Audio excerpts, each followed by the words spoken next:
안녕하세요. 오늘은 소그룹 꿈과 제14과 함께 하나님을 경배하리라에 대해서 함께 나누어 보도록 하겠습니다. 오늘 함께 나누실 하나님의 말씀은 이사야 19장 16절에서 25절까지의 말씀입니다. 영상을 잠시 멈추시고 성경을 펴셔서 말씀을 읽어보시기를 바랍니다. 말씀을 다 읽어보셨으면 서론을 읽어보면서 오늘의 내용을 파악해 보도록 하겠습니다. 하나님은 우상의 땅인 애굽과 아수르도 이스라엘과 함께 하나님을 경배할 것이라고 말씀하셨습니다.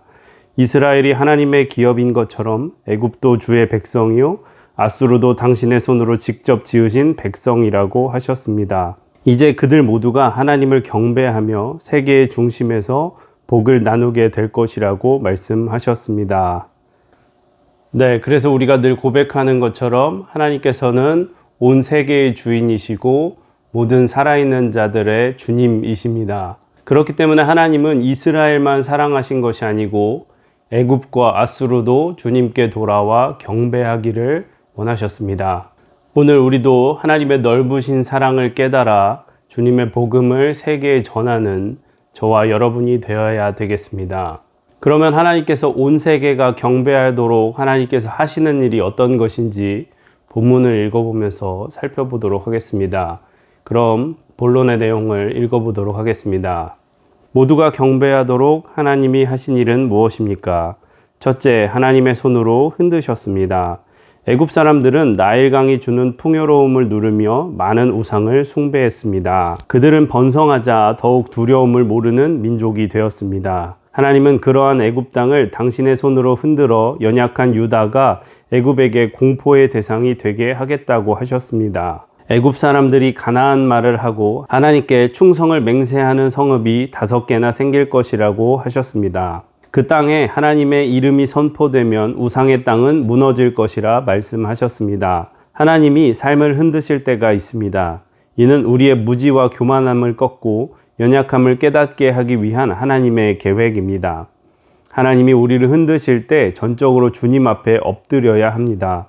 내 삶을 흔드시는 하나님의 뜻과 계획을 깨닫고 오직 하나님만 의지해야 합니다. 네, 그래서 하나님께서 당시에 강대국이었던 애굽을 흔드셨던 것처럼 하나님께서는 우리의 인생을 흔드실 때가 있습니다. 하나님께서 애굽을 흔드셨던 이유는 애굽이 자신의 연약함을 깨닫고 하나님을 깨달아 주님께 돌아오기를 원하시는 하나님의 큰 뜻이 담겨져 있습니다. 이처럼 하나님께서 우리의 삶을 흔드실 때도 우리가 세상에 한눈이 팔려 있을 때 주님을 깨닫고 주님 앞에 돌아와 다시 한번 주님을 경배하길 원하시는 하나님의 놀라운 계획이 담겨져 있는 흔드심이라는 것을 기억하시기를 바랍니다.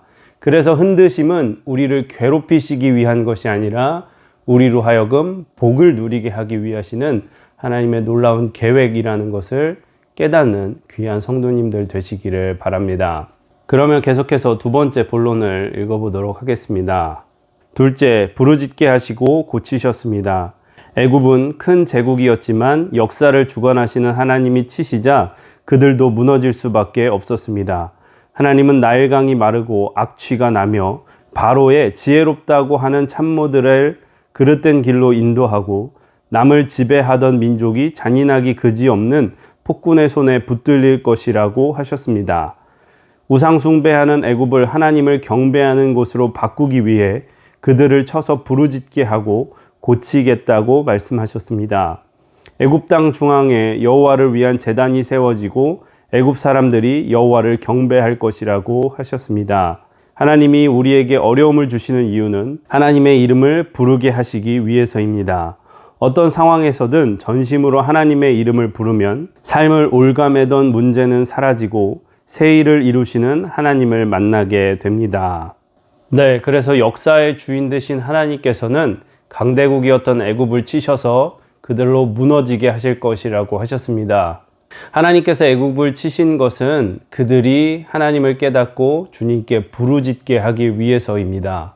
우리 성도들도 지혜 있는 성도들은 어려움을 당했을 때 하나님께 부르짖을 줄 알아야 합니다. 기도는 우리의 의무이기도 하지만 특권이기도 합니다. 성도가 어려움을 당했을 때 주님께 부르짖어 주님의 뜻을 구하고 주님과의 관계를 회복하여 하늘의 하나님으로부터 오는 놀라운 은혜들을 다시 한번 누릴 수 있게 하는 수단이 바로 기도인 것입니다.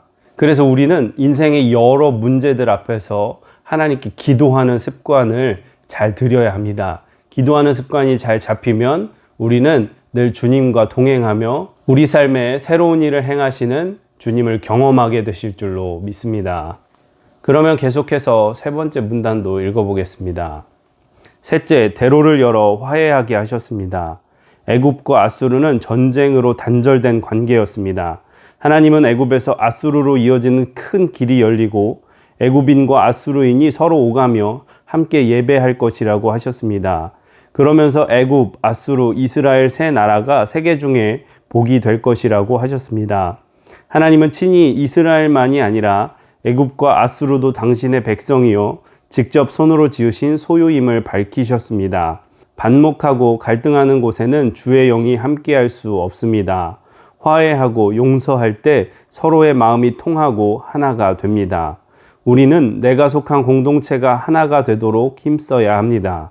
우리에게 서로 통하는 대로가 열려 반목과 전쟁이 그치고 미움과 다툼이 화해와 평화로 바뀌게 해달라고 기도해야 합니다. 네, 이스라엘의 지도를 보면 위쪽으로는 강대국 아수르가 있었고 아래쪽으로는 애굽 땅이 있었습니다. 그리고 그 사이에 이스라엘이 존재했는데 이스라엘의 왼쪽으로는 지중해가 있었고 오른쪽으로는 모압 산지가 있었습니다. 그렇기 때문에 애굽과 아수르를 평화로 연결하는 대로가 된다는 것은 이스라엘의 역할이 이 평화에서 중요하다는 것을 말씀해 주고 계시는 것입니다. 하나님께서는 하나님의 백성을 평화의 도구로 삼기를 원하십니다. 우리가 평화를 이루는 사자가 되기 위해서는 우리 안에 주님의 평화가 있어야 합니다. 다툼과 반목과 시기와 질투보다는 서로 용서와 화해를 통해서 하나님의 평화의 사자로서 그 평화를 전할 수 있는 저와 여러분이 되시기를 주님의 이름으로 부탁을 드립니다. 그러면 결론의 내용을 읽어보도록 하겠습니다. 하나님은 세상의 모든 민족이 함께 경배하기를 원하십니다.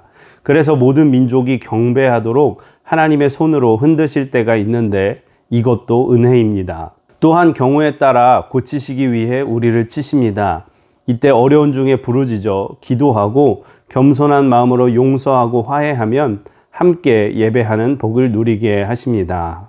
네, 이렇게 해서 소그룹 꿈과 제14과 함께 하나님을 경배하리라에 대해서 함께 나누어 보았고요. 묵상 질문과 삶의 적용을 천천히 읽어보시기를 바랍니다.